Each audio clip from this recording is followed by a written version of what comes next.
नमस्कार दोस्तों, स्वागत है आज आप सबका मेरे इस वीडियो में। आज की इस वीडियो में मैं आपको एक ऐसा फनी इंसिडेंट अपनी लाइफ का बताना चाहता हूँ जो कि एपीआई से रिलेटेड है। जब मैंने एक्चुअली अपना करियर स्टार्ट किया था, मुझे इतनी ज़्यादा नॉलेज नहीं थी कि एपीआईज क्या होती है। हाँ, मुझे जेंगो के बारे में तो प्रॉपर पता था कि किस तरह से इसमें व्यूज़ में जाकर हम फंक्शंस वगैरह डिफाइन करते हैं या फिर पूरा का पूरा क्या वर्क करता है, किस तरह से भी जेंगो की वेबसाइट बनाई जाती है, ये सब कुछ मुझे पता था। लेकिन एपीआई क्या होती है, मुझे उसके बारे में कुछ भी आइडिया नहीं था कि यार एपीआई होती क्या है। तो क्या हुआ कि जब मैं ऑफिस में गया तो मुझे मेरे सर ने बोल दिया कि तुम्हें 4 एपीआईज बनानी है, और उन्होंने प्रॉपर मुझे एक्सप्लेन करके दे दिया कि ये होगा, इसमें इनपुट ये आएगी, आउटपुट ये आएगी और क्या क्या चीज़ें हो सकती हैं एपीआई में। उन्होंने थोड़ा बहुत ओवरव्यू दिया। ओवरव्यू तो ठीक है, उन्होंने दे दिया, लेकिन मुझे तो आइडिया ही नहीं था कि एपीआई क्या होती है। तो उस टाइम पे एक्चुअली मेरा एक सीनियर था जो कि उसी प्रोजेक्ट को डील कर रहा था। तो मैंने उससे पूछा कि भाई एपीआई क्या होती है। तो उसने मुझे कहा कि तुम एक बार यूट्यूब पर जाकर सर्च करो, शायद तुम्हें कुछ ना कुछ मिल जाए। ठीक है, उससे पहले उसको क्या पता, मैंने पहले ही यूट्यूब पर जाकर देखा था और मुझे कुछ भी समझ में नहीं आया था कि यार एपीआई क्या होती है। कोई नहीं बताने वाला था कि जेंगो में एपीआई किस तरह से बनती हैं, या फिर मुझे उस टाइम पे नहीं मिला था कोई भी यूट्यूब पे चैनल। तो ठीक है, मैंने कहा कि ठीक है मैं देखता हूँ ज़रा यूट्यूब पे। तो मैंने वही 1-2 घंटा फिर से टाइम वेस्ट किया और मैंने देखा कि यार मुझे कुछ भी समझ में नहीं आया कि एपीआईज क्या होती हैं। तो मैं फिर से उस बंदे के पास गया और मैंने उनको बोला कि सर कि मुझे एपीआई के बारे में नहीं पता, आप थोड़ा बहुत मुझे बेसिक लैंग्वेज में बता दीजिए कि क्या होता है, मैं उसको ज़्यादा अच्छे से समझ पाऊंगा।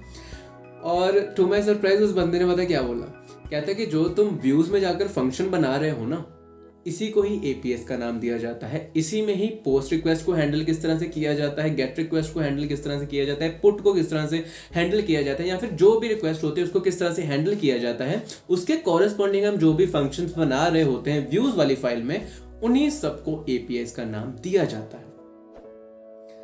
और ये चीज़ सुनने के बाद आई वॉज शॉक्ड।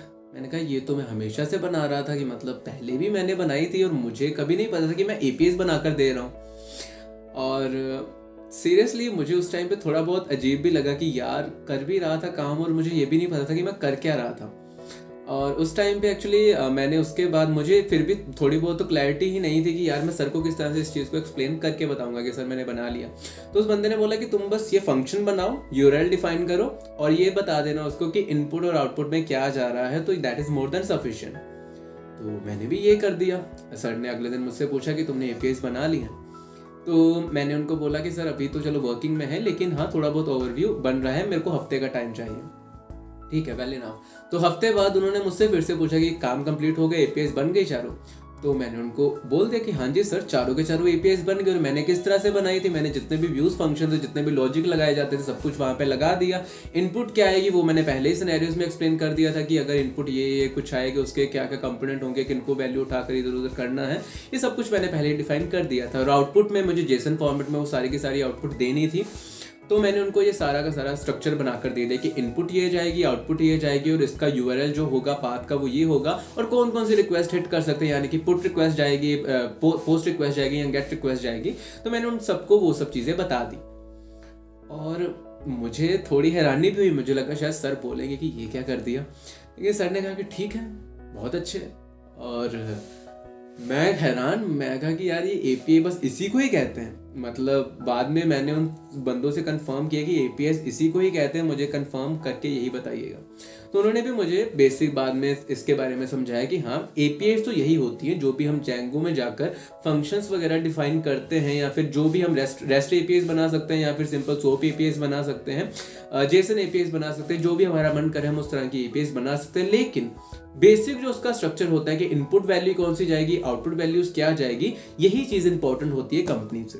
तो ये था मेरा एक फनी सा एपीआई से रिलेटेड इंसिडेंट कि जिसमें मुझे एपीआई के बारे में नहीं पता था, लेकिन मुझे काम दे दिया गया था एपीआई पे करने के लिए, जो मैं हमेशा करता भी था, लेकिन पता नहीं था कि मैं वही काम कर रहा हूँ। आई होप कि आपको कभी ऐसी सिचुएशन डील ना करनी पड़े, क्योंकि मान लो कि अगर क्या होता, अगर मैं हफ्ते बाद सर को ये चीज़ बोल देता कि सर मुझे एपीआई के बारे में ही नहीं पता, वो भी हंसते कि भाई तू काम तो हमेशा कर देता है लेकिन तुम्हें यही नहीं पता कि यार एपीआईज क्या होती है। तो आई होप कि आपकी लाइफ में कभी ऐसी सिचुएशंस ना आए। आप शुरू से ही गूगल पर जाकर सर्च कर लीजिएगा कि यार एपीआई किस तरह से बनती है जेंगो में।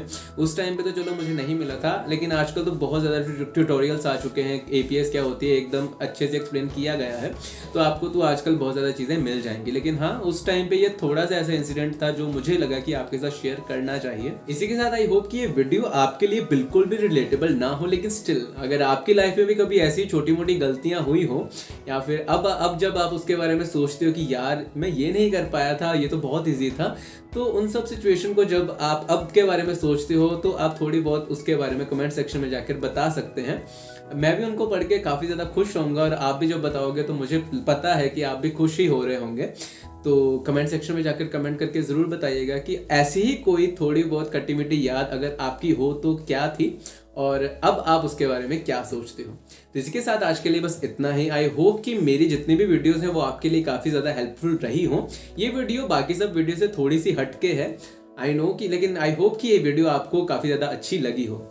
स्टिल अगर आपका कोई भी इशू होता है किसी भी टॉपिक को लेकर, उसको कमेंट सेक्शन में जाकर ज़रूर बताइएगा।